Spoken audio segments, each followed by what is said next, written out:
Bem, gente, muito feliz aqui com a presença de vocês, nossa CNV Live número 22. Hoje a gente vai abordar o tema da CNV com o ambiente positivo no trabalho. A nossa convidada já me avisou que está chegando, então a gente foi só esperar. Ah, agora ela chegou. Lucimar, está aqui, minha querida, está chegando.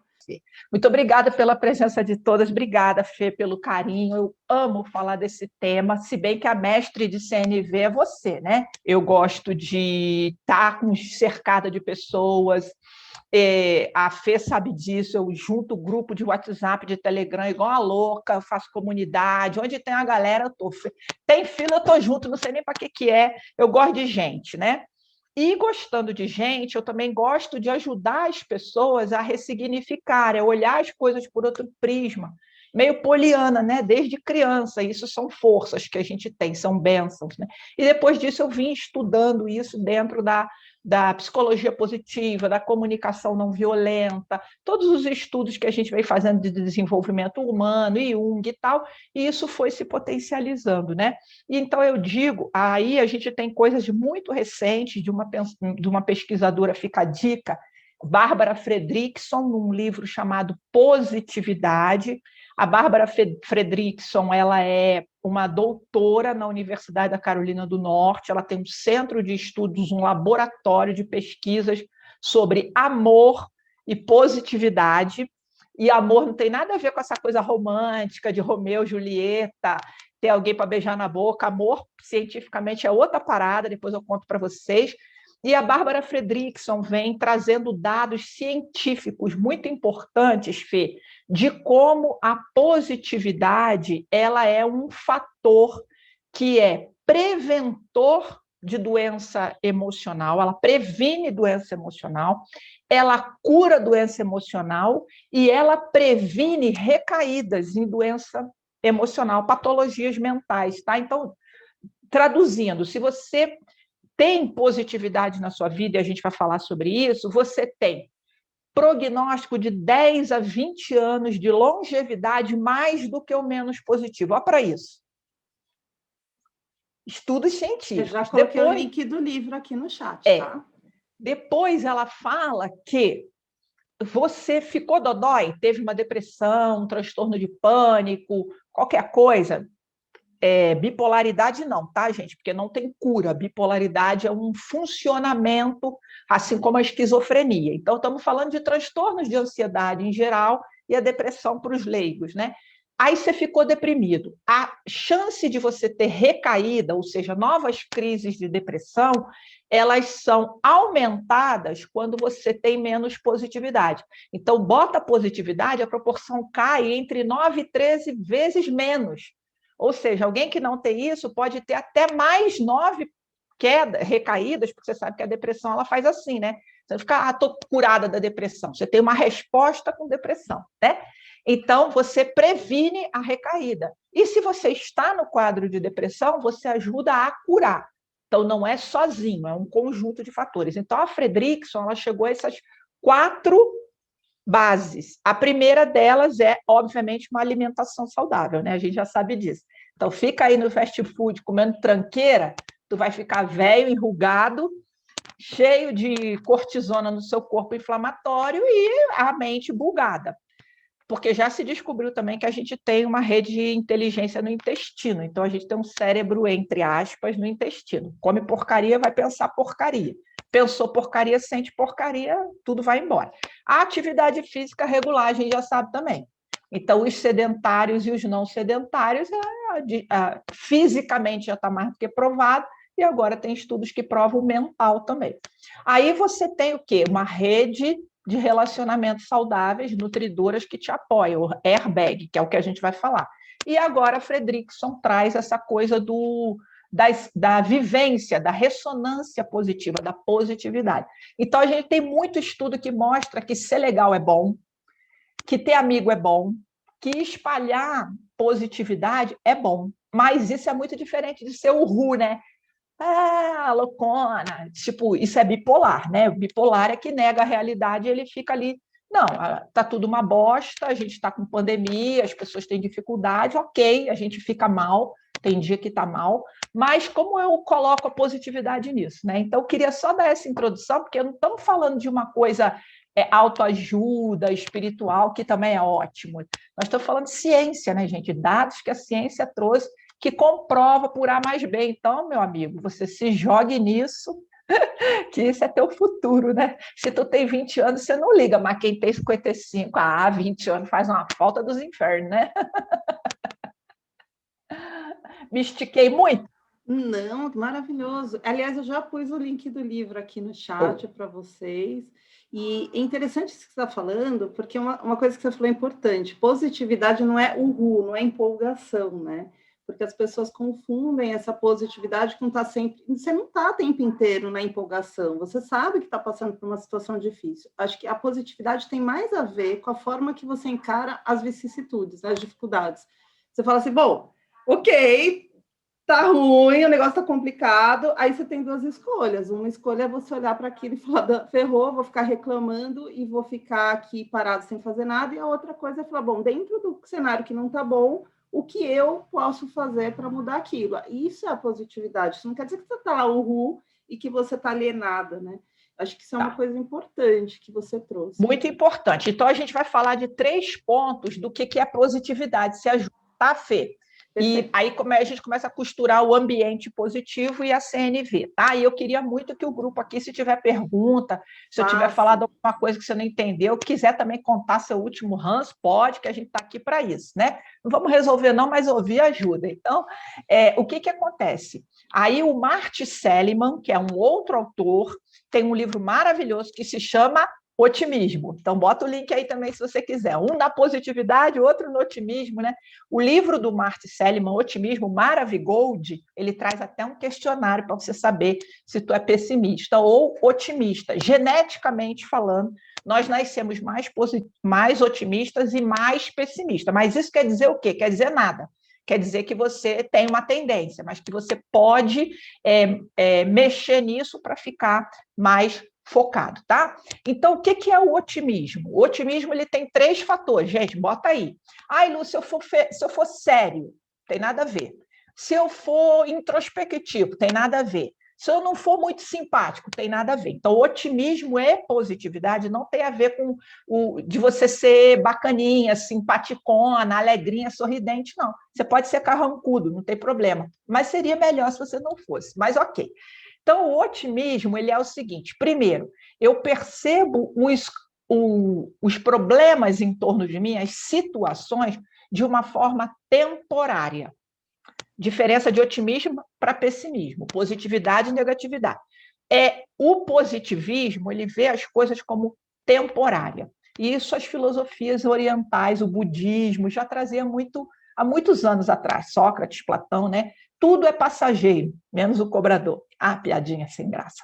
Então, é passageiro. O bem é passageiro, o mal é passageiro, a pandemia é passageiro, o seu emprego é passageiro, o seu crush é passageiro, né? As coisas elas não são eternas. A única coisa que parece ser eterna é o universo e Deus, se você crê nisso. O universo também ele já tem experimentos de que ele se desloca. Então, também não é fixa, o universo caminha. Não sei para onde que ele caminha, mas ele caminha, né? Então, tudo é passageiro. Você, então, não se apega... Você fechou a câmera, tá, Fê? Você não se apega às situações, você vive as situações. Então, por exemplo, ontem eu discuti com meu filho caçula, ele fez malcriação e eu fiquei muito brava. Claro que eu fiquei muito brava. Eu me mergulho naquela braveza, eu fico brava, eu sinto aquela emoção e eu espero porque ela vai passar. Então, tudo passará. Eu não me apego, eu não estrago tudo por causa daquilo. Primeiro ponto, passageiro. Segundo ponto do otimismo resiliente, positivo, as coisas são circunscritas. O que aconteceu ontem foi uma briga com o meu filho, eu e meu filho naquele contexto. Pronto, não é a vida toda estragada.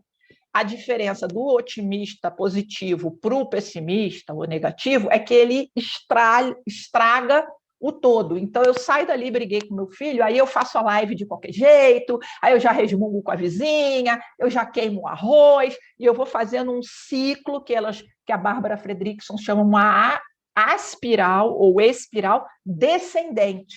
Porque um pensamento puxa outro pensamento, uma ação puxa outra ação, um ranço puxa outro ranço, e eles vêm que nem um terço ou um japamala, assim, tudo grudadinho, né? Então, se a Fernanda fez uma cara aqui que eu não gostei, eu interpretei que a Fernanda está me tirando, aí eu vou puxando um pensamento com o outro. Mas também, em 1930, ela fez exatamente isso que eu me lembro. Eu estava lá naquele corredor, ela passou, derrubou a água.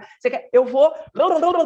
E isso faz o quê? Joga uma neuroquímica no teu corpo que vai inflamando suas emoções, né? E isso faz o quê? Um embotamento na sua mente, que aí as zonas cerebrais, se você botar uma tomografia, você iria ver que estava acionando vários campos de uma circuitaria, podendo puxar vários elementos, pensamentos laterais, criatividade e tal, ela vai fazendo assim, ó, uf, e ela fica em cima, trepada ali, agarrada, abraçada, rolando na lama, com aquele ranço. Então, você tem que falar assim, calma, estou brava, estou muito chateada com meu filho, ele fez aquilo, eu não gostei, agora eu vou fazer a live, tá?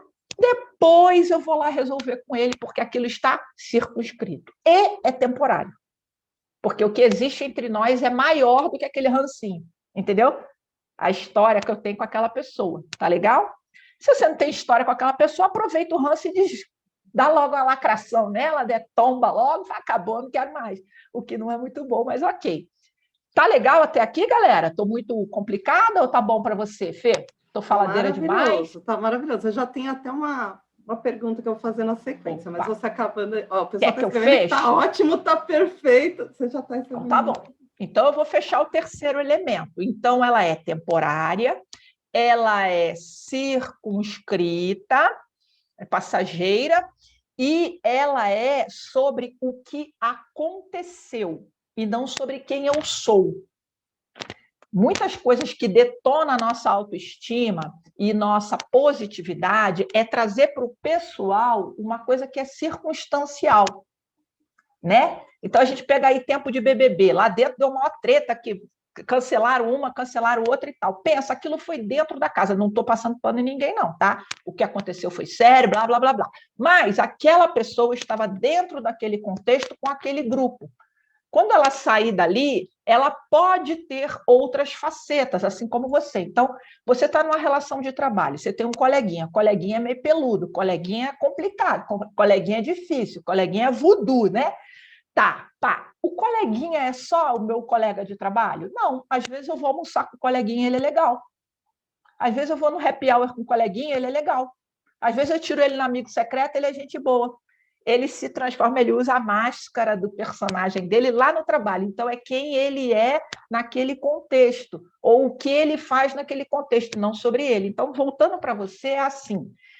Meu filho ficou com raiva de mim e fez malcriação pelo que eu disse para ele naquela circunstância, não porque eu sou uma mãe de bosta. Entendeu? Aí eu falo, eu sou uma mãe horrorosa.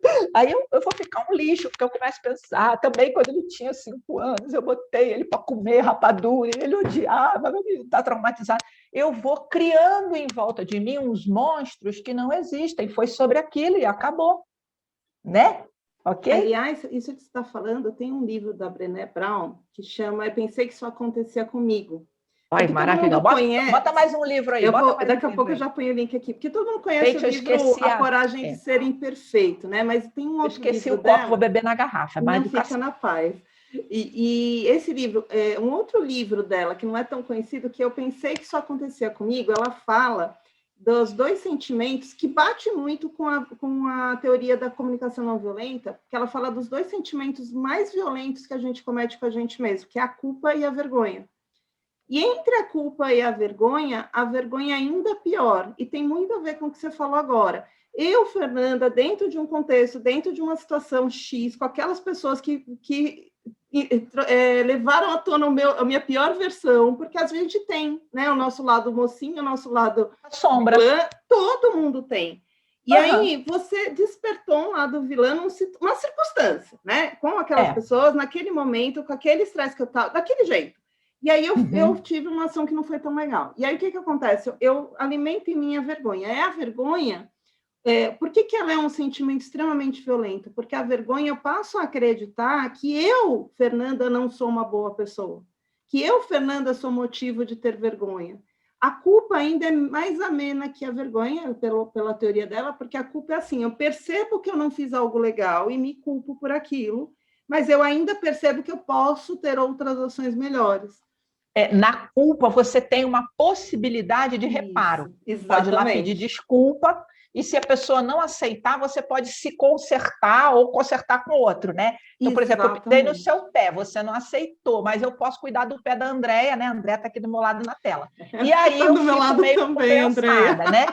Na vergonha, eu falo, não vou nem tentar, porque eu sou um ser humano horrível, né? Eu sou um ser humano horrível. Então, aí, isso faz com, nesse livro dela, ela fala quantas pessoas voltam a beber, por exemplo, alcoólicos, que estavam em tratamento e têm uma recaída. Quando ele tem vergonha, ele não sai da recaída, porque ele fala, cara, para mim já deu, eu continuo bebendo. Quando ele tem culpa, ele fala, nossa, como é que eu vou olhar para a cara da minha mãe, da minha esposa, do meu marido, seja quem for, né? E aí ele fala, não, deixa eu retomar. A gente também, gente, para de ter vergonha da dieta e passa a ter culpa. Você fala, eu comi aquele brigadeiro, meu Deus, como é que eu me entreguei? Ou a sua língua maledita, né? Que eu tenho uma língua também, que quando ela solta, eu mando um chicote. Ai, que assim, vai, né? Mas você sabe aí que é uma coisa legal, Lu, que aí o Marshall trazia na comunicação não violenta. O ideal não é nem culpa nem a vergonha, né? É eu perceber que dentro, assim, eu fiz o melhor que eu tinha dentro da realidade que eu tinha, da percepção que eu tinha naquele instante. Se um segundo depois eu tinha uma percepção diferente, um segundo depois eu sou uma pessoa mais evoluída, e um segundo depois eu já percebo o quanto eu posso agir diferente em outros momentos.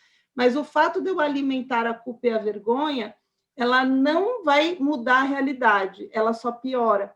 Porque eu alimento algo ruim, um sentimento de autoviolação, e essa autoviolação faz com que eu entre num processo de depressão, num processo de ficar ruim, e nós somos interdependentes. Então, todas as pessoas que dependem de mim vão ser lesados porque eu estou me culpando, porque eu estou com vergonha, porque eu estou me violando. Fê, e olha uma coisa muito legal. Importante isso. O Marshall trouxe essa teoria a partir de elucubrações que ele fez, que é inteligentésimo. A neurociência mais recente, ela traz isso como dado científico, que é o quê? A ressonância. Aí a gente vai puxar para o que a gente está falando. A ressonância emocional. Por isso que quando eu falo ambiente emocional positivo, existe um mecanismo muito importante que é essa ressonância.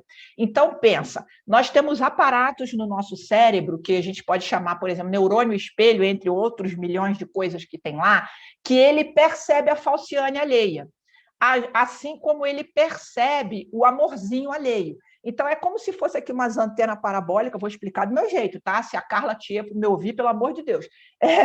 Né? É como se fosse uma antena parabólica que não passa aqui no pré-frontal, não é uma coisa racional, não é uma coisa lógica, é do sistema emocional, tá? Então, eu não tenho pensamento sobre isso, eu não tenho assim uma articulação, deixa eu ver. Não, é sentimento. Criança tem, os bichinhos também têm lá dentro do jeito dele. Sabe o bebezinho que quando você faz caretinha para ele assim, ele chora? Ou ele imita a sua caretinha? Ou quando você faz e o nenenzinho ri? Essa ressonância, essa sincronicidade, essa dança dos estados emocionais, elas são contagiosas, né? Pelos esses equipamentos aí chamados neurônio espelho. Então, veja, se eu vou para o trabalho e eu estou com ranço, quando eu chego lá, eu estou radiando ranço. Os meus estados emocionais, eles vibram energia e encontram com seus estados emocionais que potencializam para o bem ou para o mal. Então, há tomografias que o estudo de laboratório da Fredrickson traz no corpo, áreas vermelhas, áreas azuis, áreas amarelas, pela emoção. Então, por exemplo, quando a gente tem emoções chamadas desagradáveis, porque nem se usa mais emoção negativa, tá? Toda emoção é um comunicado de que alguma coisa não está legal em você, então elas são sempre positivas, mas nesse sentido, porque ela é esse sinalizador que você estava falando, né, Fernanda? Se eu fiquei com inveja, essa emoção considerada negativa, ela é, na verdade, desagradável. Não é bom ter inveja, socialmente, inclusive, mas para a minha saúde mental, é muito bom que eu tenha percebido que eu estou com inveja, porque aí eu vou ter uma consciência de que algo em mim deseja uma coisa que o outro tem e eu não soube elaborar. Então, percebe o sentido que é uma emoção, é sempre positiva, porque ela é um alerta, ela acende um sinal assim, né? E ela fala, deu um ruim para mim aqui, enganchou. Fez sentido, pessoal? Eu expliquei direitinho? Eu achei que eu me enrolei, mas eu expliquei direitinho? Não, fez super sentido, mas Tá? eu tenho uma pergunta para te Pois não. falar. A gente sabe que tem um viés inconsciente. Para quem não sabe, os viéses inconscientes é uma tendência que a gente tem a fazer algumas coisas, né? Não que todo mundo faz, mas há uma tendência de ações e tem um viés inconsciente. A gente aprendeu, né? Aprendeu reações, formou um viés. Exatamente. A gente aprendeu algumas reações e formou alguns viés. E tem um viés inconsciente que é o viés da negatividade, né? Para quem não conhece, o viés da negatividade é que a gente tende a colocar muito mais peso no que é negativo do que é positivo. Então, por exemplo, pesa muito mais perder 10 mil reais do que ganhar 10 mil reais, né? A gente, se agora a gente tiver uma palestra, a gente que é palestrante, para 1.000 pessoas, 998 pessoas aplaudiram de pé, ovacionaram, 2 criticaram. A gente vai lá olhar a crítica das 2 pessoas, né? A gente tem essa tendência, Lu. Isso é lindo, a gente tá? Porque preserva a positividade a minha pergunta é, como que a gente lida com esse viés inconsciente, na sua opinião, para que a gente alimente mais essa positividade? Muito bem. Então, é excelente isso. Esse viés inconsciente é bênção, tá? Não maltrata ele, não. Por quê? Porque ele foi desenvolvido por milhões de anos pela sua biofisiologia para te proteger, né? Se eu estiver aqui falando com você, aparecer uma cobra na parede e aparecer a borboletinha, e eu falar, ai, borboletinha lindinha, a cobra me pica. Então, meu sistema é óbvio que ele fica muito mais ligado e alerta por a negatividade, por uma questão de preservação. Mas eu também tenho que saber que os meus pensamentos não são eu. Eles são coisas que eu tenho, que nem gases, né? Eu faço gases, mas eu não sou gases, né? Eu boto para fora e pronto, né? Ou sei lá o quê. Então, pensamento, gente, eles têm autonomia. Você forma pensamentos. Eu olho aqui a Elizabeth, eu posso formar um pensamento. Por sinal, achei bonito, parece que seu armário é rosa. Para mim, parece que é rosa. Formou um pensamento que, cara, quarto rosa, que legal. Esse pensamento vem no meio da live. Você fala, menino, isso é hora de ter pensamento de quarto rosa no meio da live. E pensamento é assim, ele faz o que ele quer da vida dele. Agora, eu tenho a autonomia de escolher qual pensamento eu vou colocar na fila de importância. E alguns desses pensamentos, eu vou falar, eles não são produtivos, eles não me levarão a um bom lugar, então, calma aí. Então, voltando para a sua pergunta, Fê, é assim, a gente aprende com algumas técnicas, inclusive a terapia cognitivo-comportamental ensina, eu tenho umas ferramentinhas, tá? Depois eu vou deixar uns vídeos se vocês quiserem, que é contradizer ou argumentar com o seu pensamento. Então, veio o pensamento. Nossa, aqueles 2 ali, aqueles 2 ranços ali, fizeram cara de pouco caso para mim na palestra, onde 1998 ovacionaram. Pensamento, que vem, dá um sentimentinho, vontade de bater neles, né? Vontade de ir lá tirar a satisfação. Só que eu tenho um neocórtex que eu penso e falo, vem cá, mas espera aí, tinham 2.000 pessoas, 1998 bateram palma, 2 não. Nem Jesus foi unanimidade, porque seria eu. Deixa quieto. Há alguma coisa ou algum lugar seguro, que eu possa conversar com essas pessoas para saber por que eles fizeram cara feia? Sim, eu vou lá e vou falar, coleguinha, vi que você fez cara feia, e aí? E o que é esse lugar seguro? É eu também não me colocar em cilada desnecessária. A pessoa já é rançosa, já tem cara feia, ninguém gosta dela, todo mundo já fala que ela é esquisita mesmo. Não vou ver nunca mais, não vou voltar ali pelo menos uns 3 anos. Para que eu vou gastar meu latim com essa pessoa? Concorda? Esse é o lugar seguro. E é sempre no lugar da escolha, tá, Fê? Ou eu posso pensar também o que em mim fica tão incomodada de 2 pessoas não gostarem. Por que você fica tão incomodada com isso? Nossa, como as pessoas não gostarem de mim me incomodam, né? Registra a informação. Eu não lido bem com a rejeição. Chato aí, vai aprender sobre isso, tá?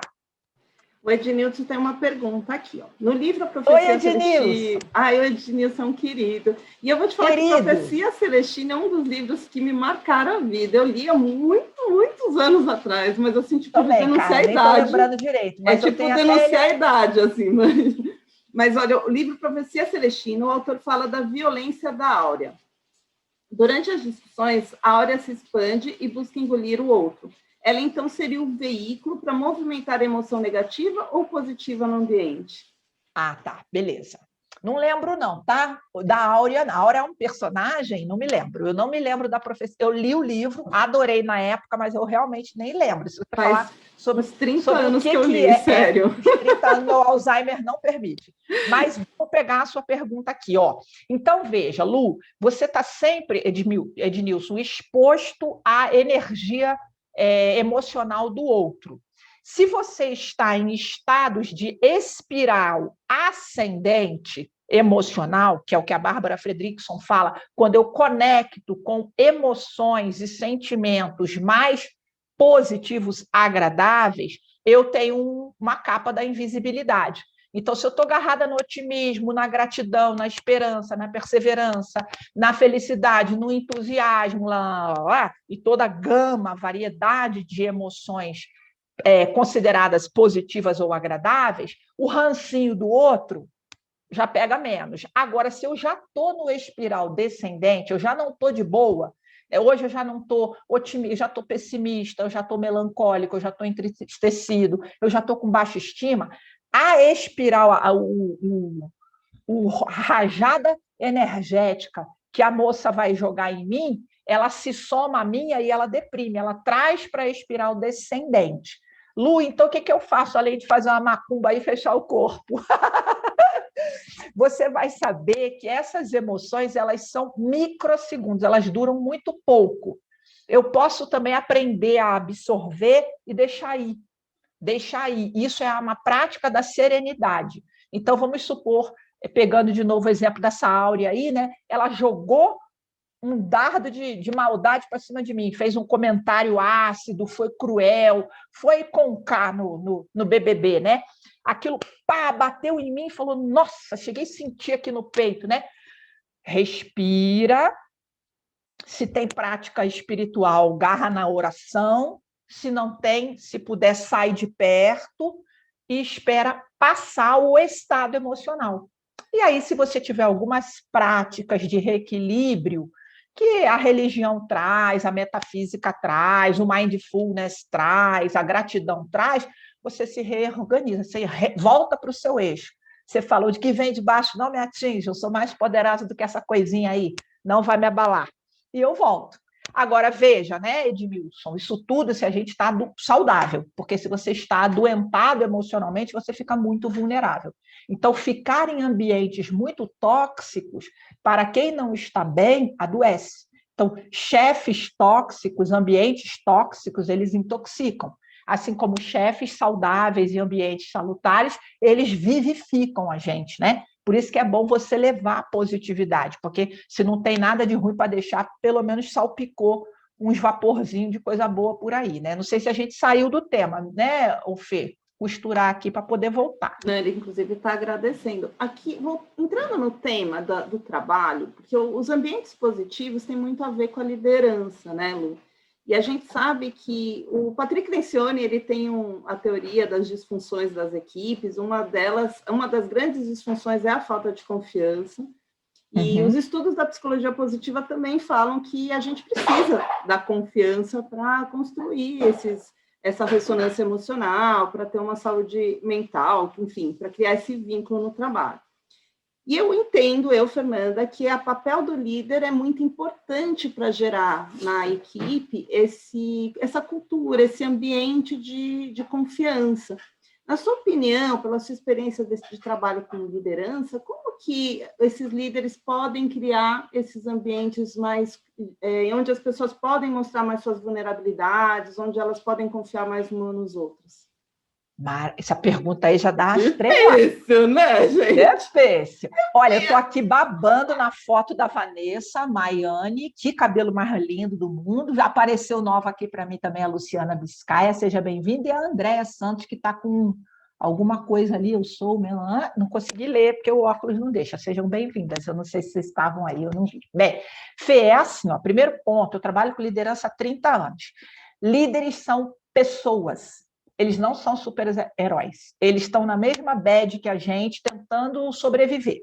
Então, eu acho que tem recaído para o líder peso demais. O ser humano não é capaz, tá? Então, primeiro ponto, vamos falar sobre o que o líder pode fazer. Mas eu não acho que nós temos que ser pessoas à mercê de malvados líderes. Eu acho que, independente do líder, chefe que você tem, a gente fala líder, mas está errado, é chefe, né? Líder é sempre bom. Independente do chefe que você tem, você pode ser mais ou menos feliz a partir do seu próprio protagonismo, do seu próprio accountability. Porque senão você vai ficar sempre assim, se nessa empresa botaram um Bull Terrier para ser meu chefe, como é que eu vou florescer? Não dá para colocar na ficha e no colo do chefe tanta coisa assim. Agora, por que isso veio muito à tona? Porque como nós, como coletividades, estamos adoecidos, somos ignorantes, entre aspas, emocionais, analfabetos emocionais, nós não conhecemos, nós não fomos treinados, nós não aprendemos, nós não sabemos nem nomear.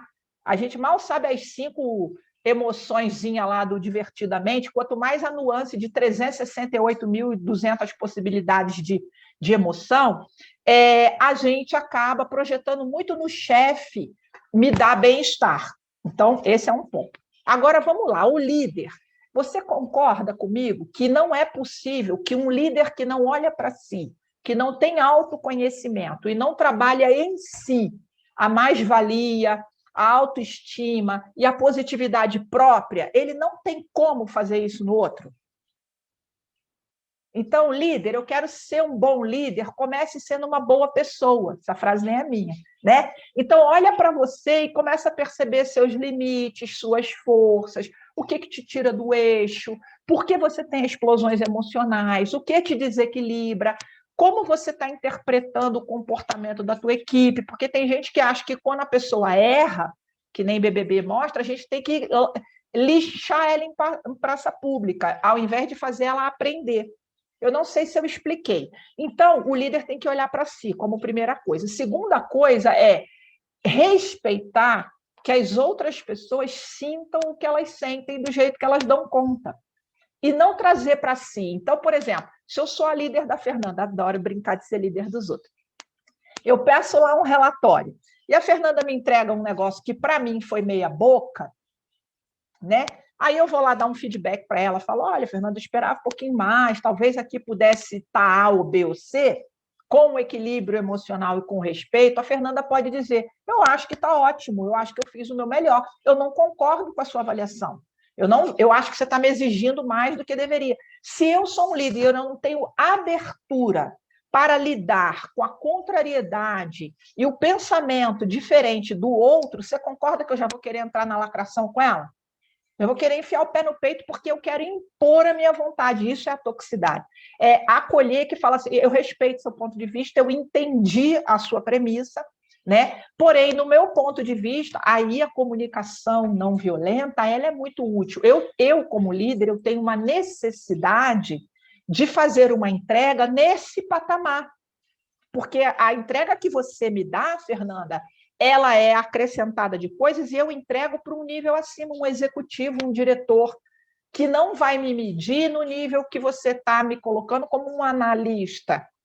Eu entrego para um executivo. Então, eu preciso que você me dê um trabalho um pouco mais elaborado do que isso que você está me dando. Agora, vamos aqui olhar, você tem os recursos, você sabe, né? Como é que é? Eu tiro o ego. Não se trata de quem tem mais poder ou da guerra de braço. É entender que aquela pessoa ela tem um universo. Isso é a positividade. A positividade são vivências emocionais, ok, respeitosa, educada, é aquele momentinho que ficamos de boa. Então, a gente pensa que positividade está dando presente, se abraçando, dando beijo. Não é.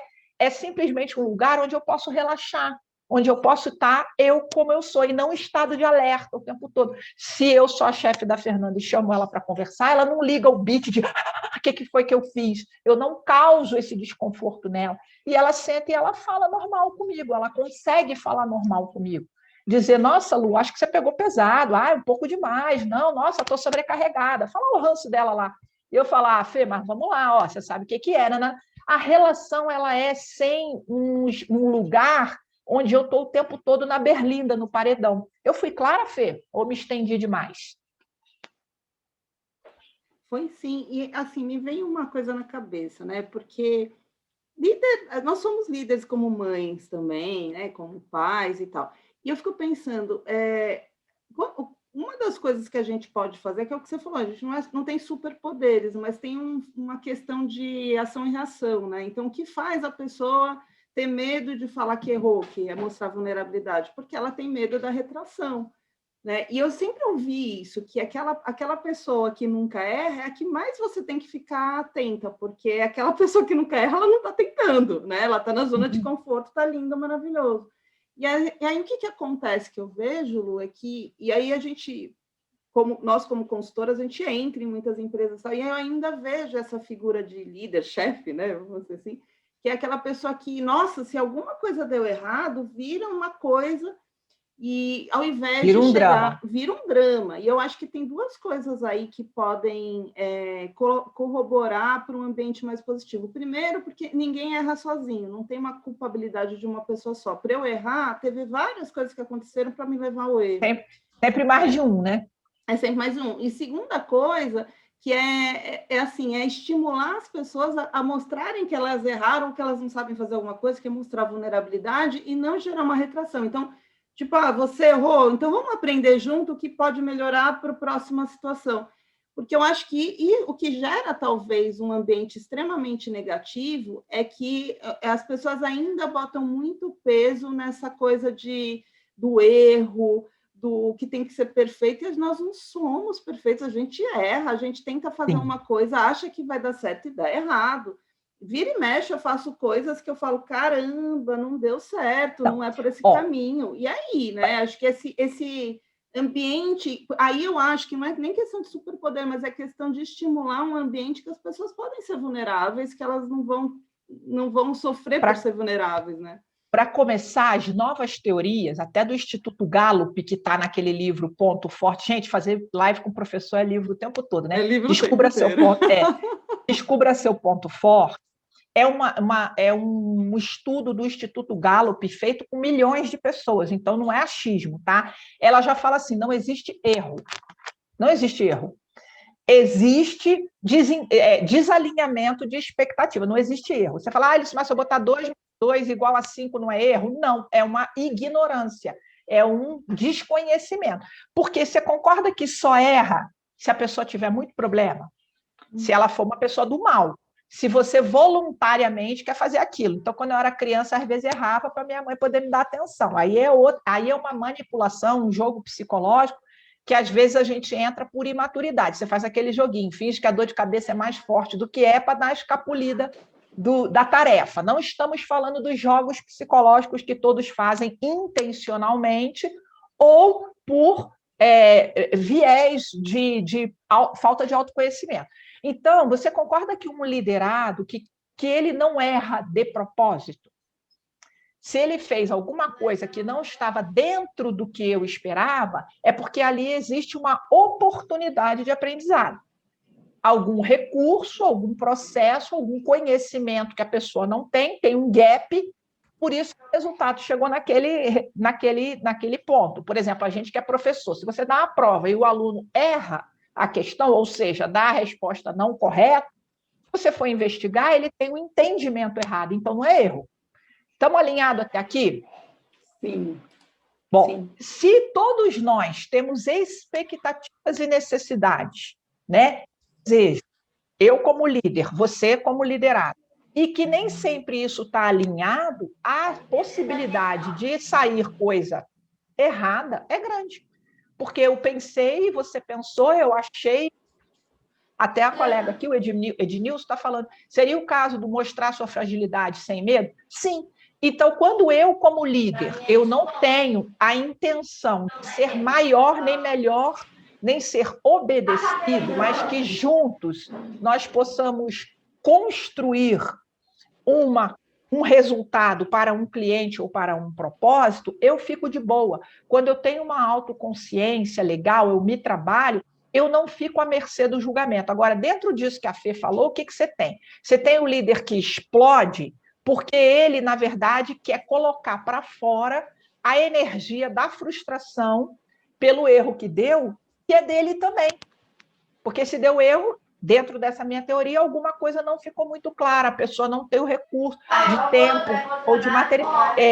Fê, eu acho que é na sua casa que tem um barulhinho. Aí, se fechar um pouquinho... Então, tá entendido isso daqui? Eu, como líder, eu não quero ser sempre o dono da razão, e quando eu vou chamar a atenção de alguém, eu não vou para um lugar de extravasar minha raiva, porque eu percebo isso em mim, acho que vocês também. Às vezes, quando alguém da nossa trupe faz uma coisa errada, eu fiquei tão brava que a primeira fala é para eu extravasar o ranço. Então, isso não é um feedback, isso é um feedcreu. E aí eu tenho que falar, calma aí, neguinha, segura a sua onda, você está com raiva, é um direito que você tem, vamos vivenciar esse sentimento. Por que você ficou com raiva? Porque me dei conta que vacilei em tal coisa e daí deu tudo isso. Respirei, me acalmei, trouxe aqui para o mental, saí do emocional, elaborei de uma forma respeitosa a conversa com quem errou. Então, minha ajudante está lá limpando, derrubou meu quadro que eu mais amo, quebrou. Isso é só extravasamento da minha frustração com a perda. Eu respiro, me acalmo, posso dizer para ela, nossa, mas eu fiquei muito brava de você ter quebrado meu quadro. Meu Deus do céu, você não tem ideia de como eu gosto desse quadro. Espera aí que a gente vai resolver. Vou para lá, me esfrio e volto e falo, bom, como é que nós vamos fazer? Pode colar, não pode colar? Você vai pagar, não vai pagar? E entra em jogo as decisões dos critérios de cada um do que acha correto. Respondi? Você sabe que você trouxe uma coisa que é interessante, né? Você falou assim, alguém quebrou alguma coisa, alguém violou alguma coisa sua, e é interessante que a gente tenha essa reação, né? Você falou... Mas isso não que é feio, tá? Beber água na garrafa. Mas eu acho super legal. Mas assim, me veio na cabeça agora, porque a gente tem... o que é importante para mim não é importante para o outro. Então, às vezes, outra pessoa fala, isso aqui não tem importância. E ela faz de uma forma, às vezes, relapsa, negligente, mas porque ela achou que aquilo não era importante. Mas eu, talvez com a visão de líder, sei que aquilo é mais importante, né? Que você falou, a pessoa quebrou um negócio, que para ela, às vezes, era só um negócio, e aí, na verdade, aquilo era a peça que você ganhou da sua mãe, que era lembrança emocional, sabe aquelas histórias assim? Por isso que me veio isso na cabeça. Teu, né? Não é do outro, né? Não é do outro. E aí, eu acho que também deve acontecer, metaforicamente falando, acontece isso com a liderança também, né? Às vezes eu sei que tem uma coisa que é super importante, mas o meu colaborador não necessariamente sabe o quão aquilo é importante, o quanto que aquilo precisava ter mais atenção, o quanto que aquilo precisava ter uma energia maior. E aí... Por isso que você percebe que não tem erro? Não tem erro, porque você acha que a pessoa errou. Mas quando ela te conta isso, ela olha, para mim, você tem essa estante aqui, tem tanto bibelô, mais um, menos um. Não vai, você também tem dinheiro para comprar outro bibelô, vai ficar fazendo esse drama todo por causa desse bibelô. Mas tem coisa aí atrás, não é só um bibelô. Então, não tem erro, concorda? E aí eu fico pensando que... e aí, uma coisa que a gente sempre fala na comunicação violenta, claro que aquilo me violou e aquilo me deixou nervosa, a emoção que você falou que dura microsegundos, né? Só que aí, o que a gente provoca muito na comunicação não violenta? Adianta eu ser violenta com o outro? Vai amenizar a minha perda? Não vai. E aí a questão é, o que eu posso fazer para evitar das próximas vezes que isso aconteça? Que é o pedido na comunicação violenta. É o pedido. E aí eu posso ver aquilo de outra forma, eu vou tentar entender o que levou ela a agir daquela forma, por que ela enxergou daquele jeito, que é o processo da empatia, para poder mostrar para ela o quanto que aquilo era importante para mim, para a gente alinhar para umas próximas vezes isso não voltar a acontecer.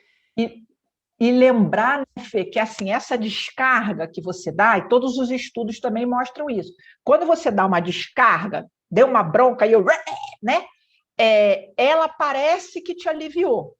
E, de fato, aliviou, porque aquilo dentro ali é uma pressão, mas ela te adoeceu, porque você provocou neuroquímica, colocou dentro do seu corpo químicas que vão ficar ressoando e vão afetar o seu sistema imunológico, blá, blá, blá, endurecer suas veias, é caminho para o amigo alce, entendeu? Então, todos os estudos mostram que essa explosão ela não é boa para a sua saúde. Agora, o que eu faço com essa raiva? Consciência. O que eu faço com essa raiva é tomar consciência. E aí eu vou dar a dica, você vai fazer assim, nossa, Fê, mas eu estou com muita raiva, eu não posso falar com você agora. Eu não tenho condição de falar com você, porque eu estou muito brava. E eu me retiro. Quando eu me retiro, eu posso respirar, porque vai passar. E a respiração, gente, é bênção, porque o que ela faz? Ela ajuda a combater o ciclo dessa produção de hormônios. Respiro, e se eu puder, me distrair, porque os pensamentos, né? Na raiva, pensamento. Eu posso me distrair desse pensamento. Fazer alguma outra coisa. Eu vou beber um copo d'água, eu vou fazer uma oração, eu vou abrir a porta e olhar para a plantinha, porque eu estou fazendo o quê? Um manejo da descarga emocional, porque ela vai passar. Aí foi acalmando. Se eu puder, eu vou caminhar, se eu puder, eu vou pular, tá? Então, eu vou fazer alguma coisa que passou a raiva. Agora eu vou elaborar. Espera aí. Qual é o tamanho do estrago disso? Pô, é um quadro que eu não posso mais consertar, me deu um prejuízo grande, eu vou ter que aprender a elaborar um luto de resiliência. Perdi. Vai ficar só o que eu tenho na memória. Eu também vou ter que conversar com essa pessoa que aquilo me causou uma mágoa, que eu entendo que foi sem intenção, mas me doeu. E que eu peço a ela um pedido, né? Eu faço um pedido de que tenha um pouco de paciência, porque eu preciso reconstruir nossa relação, que aquilo afetou a nossa relação, não quem ela é, não o sentimento que eu tenho por ela, mas me feriu, né? Que eu não sou nenhuma louca, nenhuma falsa também, de agora você acabou de quebrar meu quadrinho, eu chego lá e falo, não, eu vou ficar de bem. Não, as coisas têm um tempo. Aí vem o tempo da resiliência, para alguns é maior, para outros é menor. E aí o outro também vai ter que dar conta de assumir a corresponsabilidade do que ele fez, mesmo sem querer. Eu não fiz de propósito, eu assumo isso. Agora eu também vou ter que pagar o preço de saber que aquele vai ficar bicudo comigo por um período. E não eu querer que ele se transforme num ser maravilhoso só porque eu não tive intenção. Tudo bem, você não teve intenção, mas em mim doeu. Então, calma. Então, isso tudo são lugares de maturidade. Então, eu quero trazer para o colaborador, não vou esticar não, mas eu quero agora falar, Fê, quando acabar agora aqui, de como você pode ser mais feliz no seu trabalho, independente do chefe que você tenha, né? Porque ninguém está aqui para ter a vida, o destino marcado por um terceiro. Ai, meu marido, meu chefe, meu filho. Pelo amor, você nasceu sozinho, vai voltar sozinho, né? É a tua vida, né? Mas depois. Inclusive, o Ednilson fez outra pergunta. Se a pessoa insiste em conversar mesmo depois de ter falado que não é o momento, eu saio e deixo ela falando sozinha?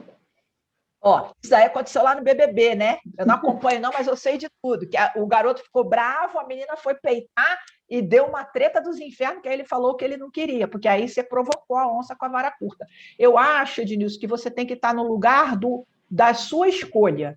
Se você realmente não tem condição de conversar naquele momento, você vai dizer para ela, olha, eu não vou conversar, eu não tenho condição de conversar com você, e se eu for conversar com você, a nossa conversa não vai ser boa. Por favor, dá licença. E sai. Mas, às vezes, você não dá conta, né? Porque, às vezes, a pessoa é uma autoridade sobre você e você tem que ficar ali porque o outro não respeita. E isso é uma violência. Pela CNV, é uma violência. Se eu puder, eu vou dizer para ele, olha, eu estou me sentindo violentada em ter que permanecer numa conversa na qual eu não estou me sentindo bem. Isso, para mim, é um nível de violência. Você está me oprimindo, você está me obrigando a estar num lugar que eu não quero.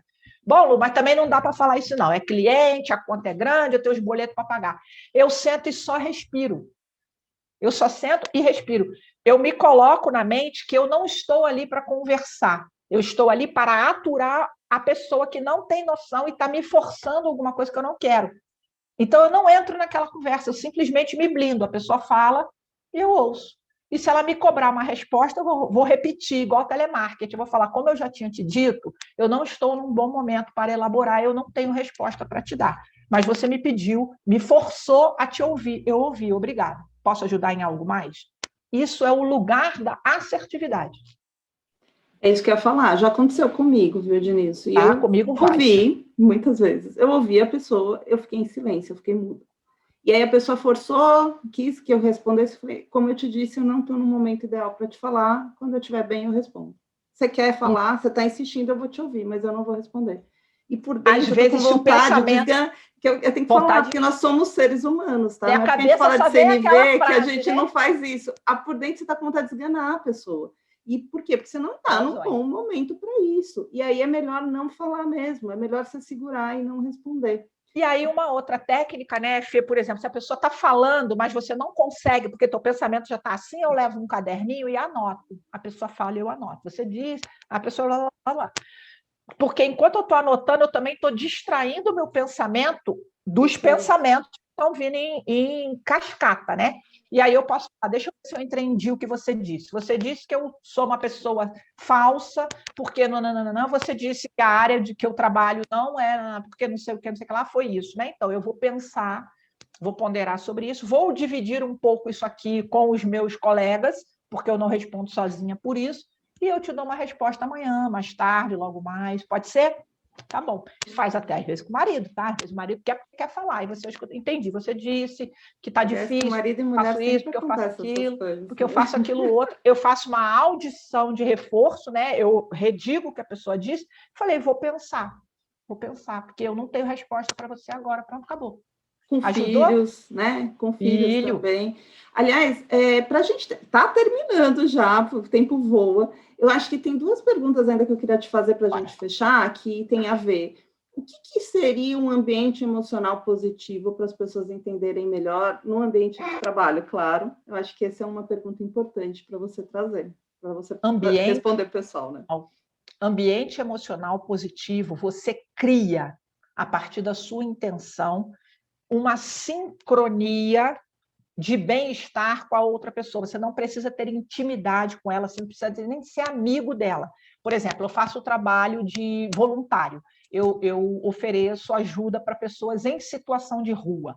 Quando eu chego lá e entrego para uma pessoa vulnerável uma sacolinha com coisas que para ela são importantes e ela sorri para mim, e eu sorrio para ela, a gente teve um ambiente emocional positivo, que é aquele microsegundo de sincronia onde seres humanos se encontram fora das suas personas.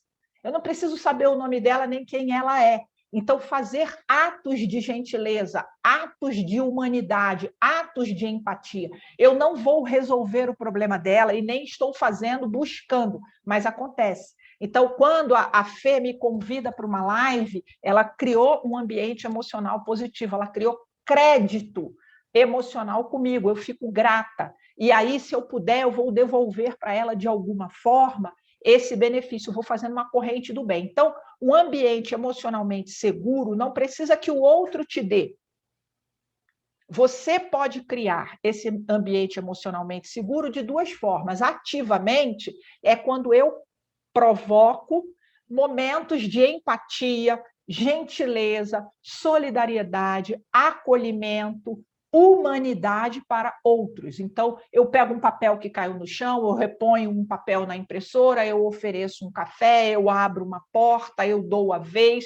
Isso se chamava, no nosso tempo de criança, educação, cordialidade, gentileza. Peço, por favor, com licença, me empresta, você pode, você quer, dá para você. Isso são ambientes emocionais positivos. Ativo. No receptivo é quando eu me coloco num lugar seguro. Então, eu estou ali, aquelas pessoas não são coleguinhas, elas não são gentis, elas não estão sendo respeitosas comigo, mas eu não preciso da aprovação delas. Eu me nutro. Eu me dou um ambiente emocionalmente seguro. Eu sei que o adulto que mora em mim é capaz de cuidar da minha vulnerabilidade. Então, mesmo que ao terminar essa live, olha, eu só botando defeito na Fernanda aqui, ela está virando minha. Eu falo, a Fernanda me chamar e falar: Lu, olha, eu não gostei da live, achei que ficou muito ruim, que você não foi bem, que você não se explicou. Ela me faça muitas críticas que doa no meu coração, faz isso não, tá, Fê? Eu sou capaz de entender que ela não está falando sobre mim, não é para sempre, e não é em tudo que eu faço. Foi nessa live, nesse dia, que a Fernanda percebeu assim. Volta a positividade. E eu me acolho. Eu falo, tudo bem, a gente não acerta todas, né? Eu fiz com uma muito boa intenção, sinto muito que isso causou em você essa emoção. Há algo que eu possa fazer para reparar? Aí ela vai falar, vai ter que fazer outra, gravar tudo de novo. Ela fala, não, mas foi maravilhoso. Upa, nunca mais eu quero você em live na minha vida. Então, Jana, tá bom. pelo amor de Deus. A gente pode ser coleguinha comendo bolo, não precisa ser coleguinha fazendo live, porque acontece, às vezes o coleguinha não é bom naquilo, mas a gente pode fazer tricô. Então, eu tiro da Fernanda o peso de ela é uma bruxa e eu sou uma vítima, né? E eu coloco em mim, Lucimar, tudo bem, todas as lives que você já fez, essa foi uma que não ficou legal. Eu me acolho. Isso é o ambiente emocional seguro. A Karine está perguntando uma coisa, assim, entre falar e ficar quieta, engolindo aquela raiva, é melhor se calar? Ela fala no sentido da saúde. Eu vou fazer um comentário, eu quero que você fale também, Lu, porque eu falei do silenciar, mas o silenciar naquele momento que eu sei que eu vou pular no pescoço do amiguinho, porque eu sei que eu não estou bem e que eu estou prestes a cometer uma violência. E aí, depois que eu me acalmo, a gente precisa falar. O silêncio realmente não é bom, tá? Aliás, uma das violências que a gente traz na comunicação não violenta é essa passividade, esse medo de se expor, esse medo de falar o que está sentindo, o que está acontecendo. Então, pelo contrário, esse diálogo é necessário num momento ideal que você sabe que você está bem, que você está controlada, aí você vai conversar com a pessoa e vai expor, olha, isso eu não gostei, porque isso aconteceu tal coisa, isso me deu um sentimento tal, eu tinha uma necessidade tal, eu quero entender o seu ponto de vista, eu quero entender o que aconteceu para você fazer isso, o que a gente pode fazer para funcionar melhor da próxima vez, eu vou te fazer um pedido assertivo, enfim. Mas não é se calar, é só não falar naquele momento que você sabe que você vai pular no pescoço do amiguinho. Eu só respondo porque eu já tinha falado aquela hora de eu prefiro ficar quieta na hora que eu não Agora, olha só, Fê, esse é um lugar seguro. Essa pessoa aí que fez isso, que te deu esse odinho todo, vale a pena você gastar seu latim para sentar, para entender, para conversar, por que você fez? É alguém que você quer manter no seu relacionamento? É alguém digno de crédito? Ela tem importância para você? Aí você vai fazer isso aí que a Fernanda falou. Mas se essa pessoa ela não tem essa importância para você, e o que ela falou não tem, ela não faz muita diferença na sua vida, porque às vezes é só uma pessoa tóxica, que é venenosa, que fica mesmo espalhando doencinha em todo mundo, você precisa, não sei quem perguntou, mas a colega precisa trazer para você. Por que eu estou me remoendo com raiva? Porque se o que a pessoa disse é verdade, então eu não deveria ficar com raiva. Eu deveria entender que eu vacilei, que eu tenho uma oportunidade de aprender. Eu vou lá e falo, sinto muito, me desculpe, né? Mas eu não fico também me humilhando, porque a desculpa é alguma coisa que eu peço, mas o outro tem o direito de não dar. E o outro também tem o direito de falar, não quero mais a sua amizade. Eu tenho que ter uma autoestima que suporte que algumas pessoas não querem mais minha amizade. Então, a primeira pergunta é por que você está amassando esse fel para dentro de você? Porque se é verdade, ao invés de estar mastigando o fel, pensa numa ação que você pode fazer corretiva e de ajuste do seu comportamento para você não passar mais por isso. Se de outra não tem nenhuma verdade, aquilo é só uma doidice que a louca lá inventou, por que tu está mastigando isso? Dá raiva, claro que dá. Alguém chega e fala, você é uma burra. A última coisa que eu acho que eu sou na vida é burra. Eu vou só falar, nossa, acabei de receber uma agressão, porque a pessoa não me chamou de burra para ser querida, ela me chamou para me agredir. Por que está querendo me agredir? Mas eu não pego para mim. Agora, se falar assim, seu cabelo é horrível, aí já me feriu. Por quê? Porque eu tenho uma vulnerabilidade atualmente que o cabelo anda mesmo triste. Então, você percebe que a pessoa cutucou a tua ferida. Mas não é sobre a pessoa, é sobre você. Eu que já sei que eu estou com ranço com isso. Aí, quando fala, potencializa. Eu quero esganar a pessoa, mas não é contra ela. É eu que já não estou bem com isso. Eu não sei se eu fui clara. Foi, Fê? Super clara, e a gente já estourou nosso tempo. Eu vou fazer uma palavra final, de jogar uma última pergunta para fechar. Primeiro, que delícia conversar com você. A gente, assim, Sempre, eu né, estava amiga? vendo aqui o tempo estourou, eu falei, gente, eu ficaria aqui o dia todo. Nós duas. Eu ficaria também. Que delícia. Estou muito, muito, muito grata pela sua energia, pela sua positividade, por você estar aqui com a gente, por ter esse papo tão gostoso. Eu quero fechar deixando a palavra aqui com você. Que dicas que você daria para as pessoas que são líderes? E nós somos líderes, tá? Como mães, como pais, líderes nas empresas, enfim, para que a gente possa estimular mais ambientes positivos. E mais uma vez, Lu, muito obrigada por ter participado, por ter aceitado. Para mim foi uma honra enorme. Obrigada, viu? Também, sempre uma honra. Muito obrigado pelo tempo de todos vocês. É sempre um prazer. Vocês me acham aí pelas redes sociais e eu sou facinha, adoro um papo. Pode mandar pôr direct. Aqui, viu, Lu? Põe aqui no chat seus contatos. É o @Lucimar Delaroli, você me ajuda a escrever, que eu não consigo responder e escrever. E obrigada por todo mundo mesmo, viu, gente? Obrigada. Olha só, a minha dica para você é o seguinte: não importa se você acredita em vidas múltiplas como eu, a sua vida é sua e é única.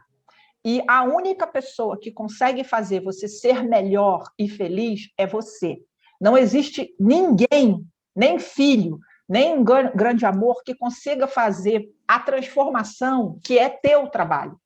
Né? Então, você tem que escolher ser a pessoa que você quer ser e não a pessoa que vão te empurrando a ser. Acho que o que falta no mundo é o que todo mundo tem uma sede de mais humanidade. Então, eu quero ser a pessoa melhor dentro do que eu consigo. Então, eu seguro minhas barras, eu bebo minhas cachaças, tomo meus tombos. Então, o que eu quero dizer com isso? Leve para o mundo aquilo que você acredita. Então, seja mais generoso, seja mais respeitoso, seja mais educado, seja mais gentil, acolha, julgue menos. Agora, se você está cercado por monstros, pensa sobre isso. Por que a vida te trouxe tanto monstro e por que você botou eles no colo?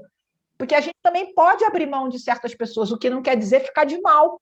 Ai, Lucimar, que você não entende, mas é minha tia. Se a minha tia, tá, ela nasceu sua tia, vai ser sempre sua tia, eu honro minha tia, mas eu não preciso me embolar com a minha tia para respeitá-la. Eu já sei que eu preciso de uma distância segura da tia, porque ela é tóxica para mim, entendeu?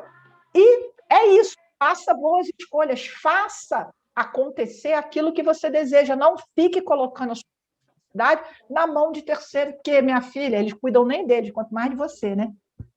Muito, muito, muito obrigada a todos vocês que participaram e muito obrigada, Lu. Estou muito feliz de verdade